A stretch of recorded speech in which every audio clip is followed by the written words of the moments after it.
ఇది వైజాగ్ వెళ్ళిన రోజు తీసిన వీడియో అండి. వెళ్ళగానే పార్క్‌కి వెళ్ళిపోయాం. కొంచెం ఫ్రెష్ అప్ అవ్వగానే మా పిల్ల పార్క్ అంటేని పార్క్‌కి వెళ్ళగానే అక్కడైతే ఉన్న అన్ని వస్తువులతో ఆడుకుందండి. ఎందుకంటే మా ఊర్లో అంత పార్కులు ఏమి ఉండవు. వెళ్తే మండపేట వెళ్ళాలి అందుకని అక్కడున్న ప్రతి వస్తువుతో ఆడుకుందండి. గంట పైన అక్కడే పార్క్‌లోనే స్పెండ్ చేసామండి. ప్రతీదీ ఎక్కింది. చాలా సేపు ఆడింది.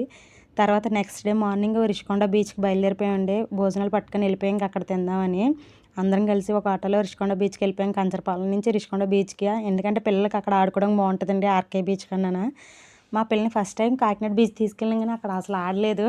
తర్వాత రిషికొండ బీచ్‌కి వెళ్ళి ఇప్పుడు వెళ్ళిన బీచ్‌కి అయితే చాలా బాగా ఆడిందండి. భోజనాలు చేసిన తర్వాత ఇంక బీచ్‌కి వెళ్ళామండి ఆడుకోవడానికి లోపలికి. ఇక్కడ పెద్ద లోతు లేదు, బాగుంది పిల్లలు ఆడుకోవడానికి కాబట్టి బాగుంటుందని మా పిల్ల ఫస్ట్ టైం బీచ్‌లో చాలా ఎక్కువసేపు ఆడిందండి. తర్వాత ఇంటికి వచ్చాక తేడా కూడా కొట్టేసింది. 2 డేస్ లేకలేకపోయింది.